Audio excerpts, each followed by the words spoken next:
We're here at IAGS and I'm very happy we've got Simon Griffiths with us today. How are you going, Simon? Good, Jess. Good. How are Thanks you? for having a chat with me. hmm How are you finding the first few days of the conference? Well, it's great. I always like this symposium. Mm. It's a really close-knit group, Yeah, and it's almost like our clan, our family. yeah, And yeah, maybe we don't get to see each other for a couple of years at a time, but yeah, it's plenty of friendly faces and familiar faces, and yeah, definitely. great talks as well. Yeah, it's been an Yeah. awesome program this hmm week. hmm It's been unreal.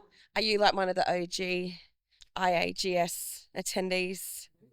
Yeah, I'm sort of pretty on and off, kind of been to them long term. I mean, when Yeah, I've been an employee in a big company, sometimes travel and things are a bit restricted, or you have to justify going to a different continent or something. yeah. But yeah, usually when it's been in my hometown or home region, I've managed to get along to them probably since the 90s. So Awesome. yeah. Wow, that's super cool. So tell me a little bit about your career so far. Yeah. Well, funnily enough, so I did a master's degree, and my master's dissertation was on structural geology. Yeah. So believe it or not, but in a roundabout way, that's how I got into geochemistry, because I had an interest then in doing the structural interpretations on satellite images, Yeah. but then realized that the multispectral side of things, you can start to fingerprint things like alteration. So then got interested in the field validation of that, using the handheld devices, PIMA spectrometer back in the day, Yeah. and then just on to mineral chemistry, geochemistry, and so forth. So yeah, so I always loved geology as a kid, Yeah. and just every time I got an opportunity to learn about geology, took the class, and ended up with 2 degrees. That is Yeah, awesome. yeah, yeah, Wow. So you're like always wanted to be a geo. yeah, yeah, That's so good. yeah. I've been chatting to like a lot of like accidental Mm, mm, geochemists and geologists this week. So it's yeah, always cool meeting yeah. one that hmm just knew. Yeah, Yes. yeah. Well, I grew up on the coast, and there were cliffs. And after a storm, these fossiliferous Jurassic sediments would fall down onto the beach, and or, be able to go and scramble around on the beach looking for ammonites and things. Is this in the UK? Yeah, Yeah. yes, in Wales.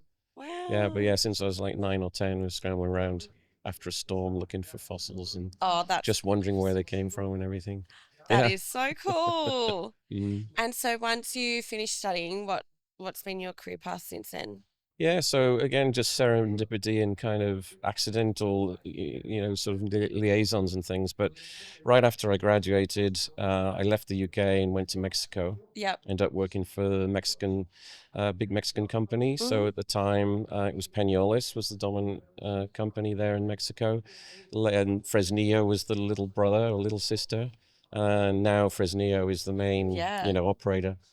But yeah, I did that for 10 years, and then came across the guys who were working in Kennecott. It was owned by Rio Tinto, and then yeah, started working with them. And my career really took off then, because in Rio Tinto I had a lot of opportunities, and ended up working with them for about 12 years. Oh wow. But I had a different job every 2 years. So I did probably 6 different jobs in Rio over the 12-year period, and in all kinds of commodities. I ran the Diamond Lab in Thunder Bay, Canada. No I was way. porphyry exploration. I worked 2 years on the Apache Reservation in Arizona, 2 years on the Crow Reservation in Montana. So yeah, by the end of all of that, it was like, okay, now what am I going to do Yeah. next? What do you do after Yeah. all that? Well, after that, I really wanted to move to Australia. Yeah. And every time I brought it up with Rio, they said things like, yeah, you can do a residential in Panawanica or somewhere like this, right? And I go, well, no, I have, by then had young kids. And I thought, no, Yeah. let's go and live in a city maybe. But anyway, so it didn't really happen with Rio. So there was a bit of a boom going on. So I left, and I basically looked for a job in Perth and landed the role of chief geochemist with Barrick. So, it was a big step up for me at the time, in complexity of the role. But yeah, I took it on, and yeah, I had a really good time doing that job as well. That's epic. Mm. And you're consulting now, right? Yeah, so again, the journey in Barrick, I was based, well, it was a global role anyway, but Yeah. I was based in Perth, and then I was based in Salt Lake City, and then I was based in Santiago. So still lived on 3 continents That's just so for that cool. one Oh my company. gosh. Yep, and you know, and all that comes with that, right? Yeah. So working with all the different cultures, different ways of solving problems, different approaches, even to exploration, you know, into scientific problems and exploration and everything. So that was good. Then I, you know, like everything else, came to an end at some point, and yeah, I'd always thought that probably sort of I would take a step from working with a big company and before retirement do a bit of consulting. When I left Barrick, it was a little bit earlier than I originally anticipated.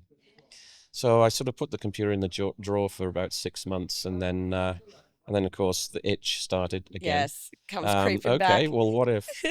So I thought, well, you know, let's just give it a go now. Maybe don't get another full-time job, and you know, try the consulting thing now. And this was back in 2008, or the end of 2018.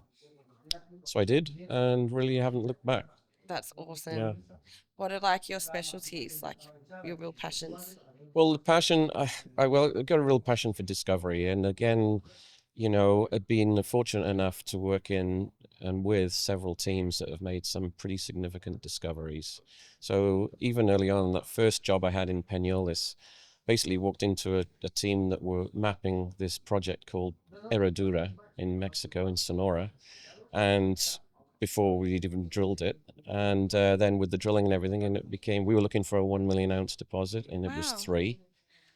And I think now they've produced, or they have reserves and resources, including past production of 10 or 11 million ounces. So Oh, walking out of the university into into a that, yeah. discovery environment That's straight so away. cool. And since then, I'm involved in other discoveries. So, you know, the thing is that's the passion, and that's, you know, that's the end game for Yeah. me, right? So whichever team or group of people I'm working with, it's like, remember, that's the end game if it's an exploration scenario, and how do we get to that end goal, you know, as quickly as possible, Yeah. right? So improving the efficiency of everything we do in terms of all the processes. Not There was a term way back in the day in Rio, we called it minimum appropriate data, so Yeah. the MAD, you know, but at the time MAD was mutual assured destruction, so it was about the sort of, but they flipped it around and said, well, okay, look, we are scientists, we don't need to do,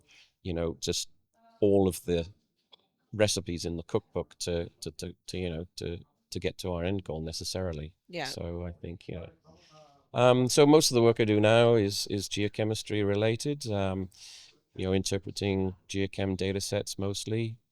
Sometimes helping planning surveys at the beginning, Yeah. you know, before the samples are collected. But the other big thing too is from the chief geologist experience that I had in Barrick is exploration systems, and Mm. essentially, you know, organizing exploration teams towards discovery. And one of the jobs I've been doing I've just finished now doing it, but the last couple of years in Finland, running an exploration team for a small private company that is now actually listed on the ASX. That's But that was great, pulling the team together, yeah. working through some sort of systematic approach to exploration, and not over exploring in terms of over Yeah. acquiring data. Um, and that was, you know, again, we had some success. Okay, not a deposit yet, but still some good drill intercepts, and Yeah. you know, yeah, a That's few so high cool. fives around the office. Mm. Yeah. There seems to be like a lot of tools available in exploration. Mm. What sort of, how important do you think geochem is in discoveries? Well, of course, if you're a geochemist, I really feel that if you've got a real passion for something, you kind of see it everywhere. Yeah. When I was in school, I just didn't get physics. Okay, and you know, the physics teacher was like, "Well, physics is everywhere. Everything, every time you get up and walk or push it, so you know, anything in motion or whatever, it's all about the physics." And now I just see the geology everywhere, and because we're so involved with geochemistry, we see geochemistry in everything that we do in a professional way, Yeah. and so, you know, lithogeochemistry. So, okay, we're now going to define or help group the rock types, or Yeah. alteration mapping. Okay, well, that's ratios of certain geochemical, you know, elements. So, and even then on all the way through to, you know, tying it in with actually petrophysical data to, okay, how hard is the rock? How, Yeah. you know, proxies for hardness and blastability and these types of things in the processing side of things as well. So it just seems to me that geochemistry is everywhere. And actually, I think that is borne out. If you look at the career paths of several geochemists, sometimes they're geochemists and sometimes they're geologists. And in fact, if you look into some of the bigger companies, there's quite a few chief geologists or principal geologists now who did at some point in their career were geochemists for their company. So it is borne out, I think, if we look at career paths. That is brilliant. Okay, so if you had to have a favorite deposit style, which one would you choose? That's a really hard one. Shall I say kimberlites just to be right off off the chart? Because I mean, I guess they are so hard to sample. Yeah. And the distribution of and it's not just about the distribution of diamonds. You know, if you find gold or copper or something, then the grade's the grade. But you have carats per ton diamonds, and then you still don't know how valuable they are. You've got to value them. Yeah. Get them, and then they might be not very valuable diamonds per ton, carats per ton. So I don't know. I'm playing with it, but No, I get it. That's very cool. So I have been quizzing everyone this week. I was afraid this was coming up. Testing your geochem knowledge. What is 79? What is 79? Oh my God. Well, okay, so I know it's not one of the, obviously. Yeah. Let's go. Okay, hang on. That's got to be gold, right? It is. I almost got you. Yeah, you did. You wanted me to recount them all the way up to 79. I was hoping that you would teach me because I'm still trying to learn them.